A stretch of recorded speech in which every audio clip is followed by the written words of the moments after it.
Chris Boswell now for the extra point.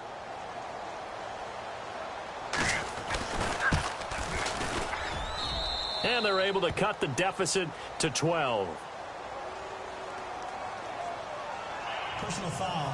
Roughing a kicker. Defense. Well, when you're leading in the fourth quarter, that's not the penalty you want. Not at all, and now your discipline comes into question. Having poise this stage of the game, you can't have those kind of plays. That'll be taken in the end zone. And no run back here. This will be a touchback, and it comes out to the 25-yard line. And now Chicago getting ready to go as they take the field. Certainly want to avoid what they had to do last possession. That was punt the football, because this game's starting to tighten up. In a basketball sense, you think about taking a little bit of the air out of the ball, right? Maybe milk some clock, limit the possessions. In this case, they might want to do the same thing, but control the game offensively. Put together some first downs, put together a drive, and keep it away from them. And maybe a measure of revenge there. He's had his way in this one, but this time they get him behind the line. Brandon, it's all about pace and tempo now for them. They've got the advantage, so I'm going to put musical terms for you. You don't want to go prestissimo. That's too quick, too lively, right? But you also don't want to slow it down too much. You don't want to go lento. What you really want to be is moderato. Nice and even, nice and steady, get those gains, and close out the game. I think that chicken parm from last night's gone to your head. Out left to Shaheen. And they're able to get this one across the 35. That one goes for 13 yards, and it moves the sticks. Another nice pickup through the air, and I think a lot of people might expect them to run the ball in this situation, Brandon, but with this lead, they're electing to throw the football. Swings, slants, quick outs, things that they consider safe.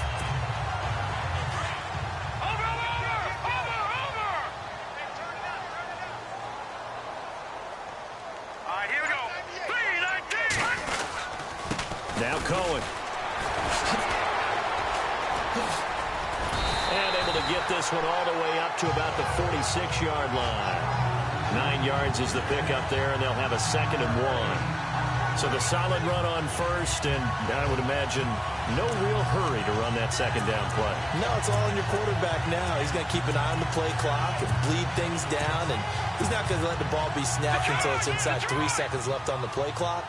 Unless, of course, you're playing a video game, you're trying to run it up on your friend. Nice touch. Cold-blooded, too. They run with Howard. And he'll be brought down just shy of midfield at the 49-yard line. Only 3 there on the pickup, but that's enough to move the chains. Well, it is our business to analyze what we saw out there. And on that play, I saw a defense staying in base, not taking a chance, not blitzing, in a situation where they absolutely need the football back.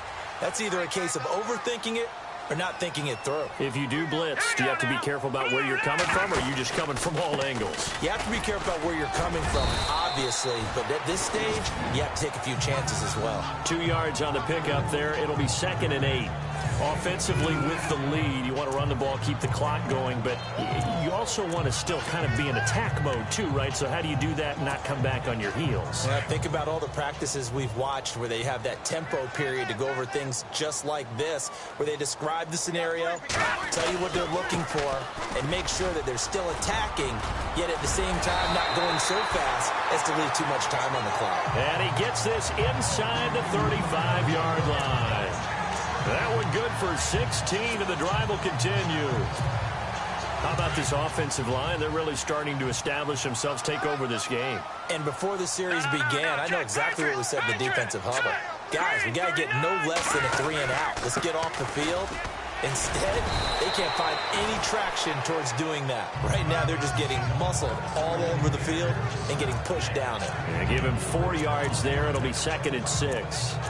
And in this situation with the lead, fourth quarter, they're liking keeping the ball on the ground, I'm sure. That's just smart football, but you know the defense has to know it as well. They've got to stop them here. So now we're going to see that loading the box in a big way. 6, 7, 8, 9, whatever it's going to take, puts a little bit more pressure on your big offensive line. Running with Howard.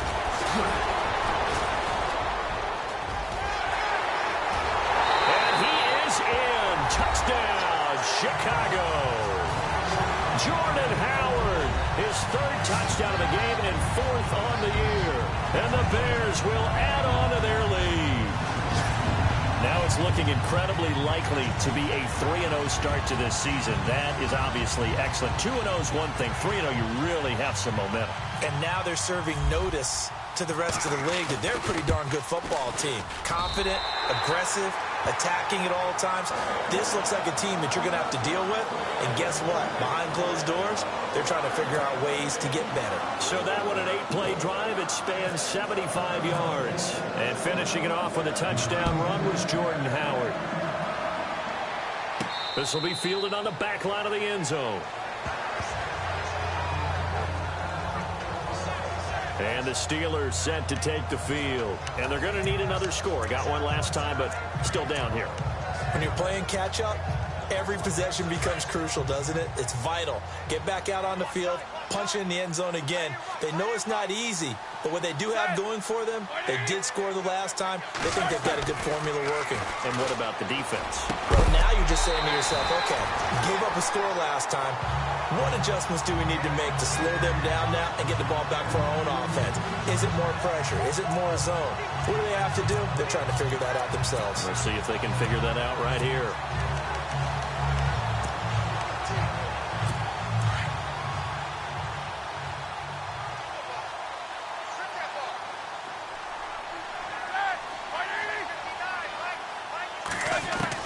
Second and 10 now. It's Roethlisberger. Man open left side is Brown. And they'll get it all the way out near midfield to the 45. A good pickup there of 20 yards. Hard to believe his first catch of the game defensively. They bottled him up. That's why they're well on their way to victory. Put your best cover guy on him and then change the coverages behind him throughout the game. Brackets, double, zone, man, you name it. Make sure he gets a lot of angles. Here's Roethlisberger. And no escaping this time as he'll go down. They got him for a sack.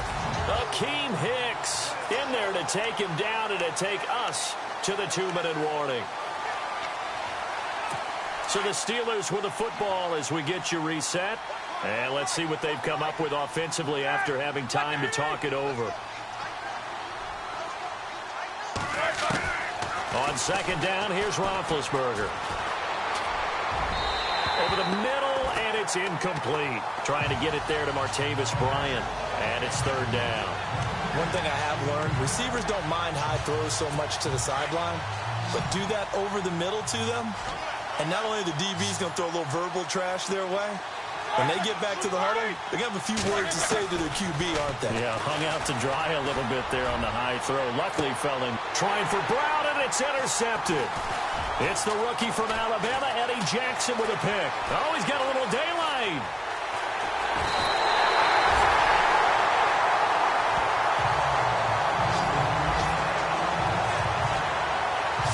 This spot in the fourth quarter with that deficit, had to throw the football. Unfortunately, there's the risk of big turnover. And you know you're going to be throwing against nickel, dime, all sorts of exotic defenses, but you have to do it anyway. Ordinarily, you might want to run the football a little bit, try and get them out of it. But as you noted, this time of the game, this point on the clock, had to throw it. They run. This is Cohen.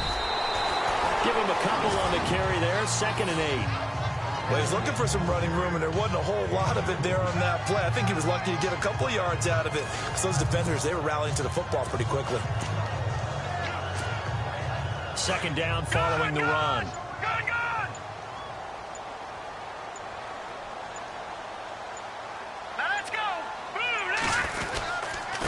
Now a handoff here to his running back. So he got free of one tackle, but couldn't do a whole lot else.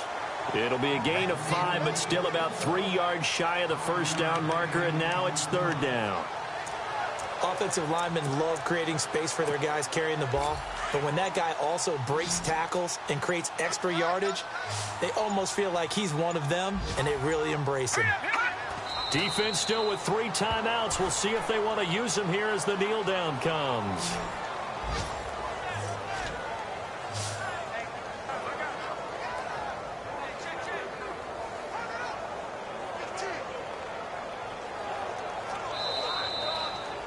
Well, I know at points in this when you wanted to close your eyes because of all the points that were being put on the scoreboard, you're a defensive guy, but it was a fun little track meet, wasn't it? It was, and you know the people who really enjoyed this game?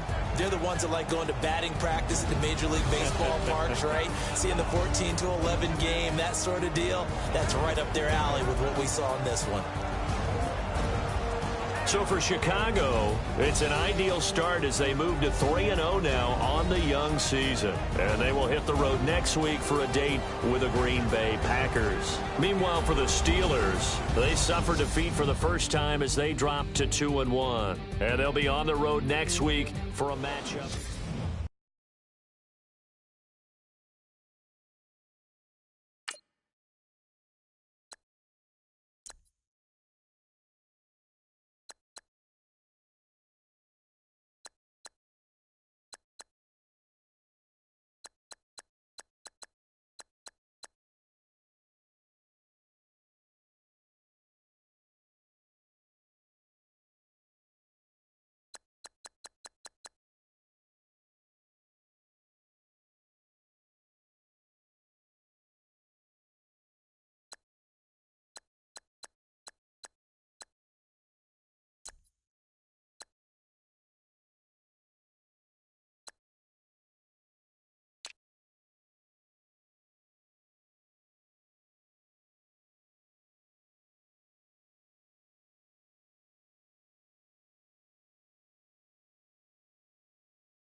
you.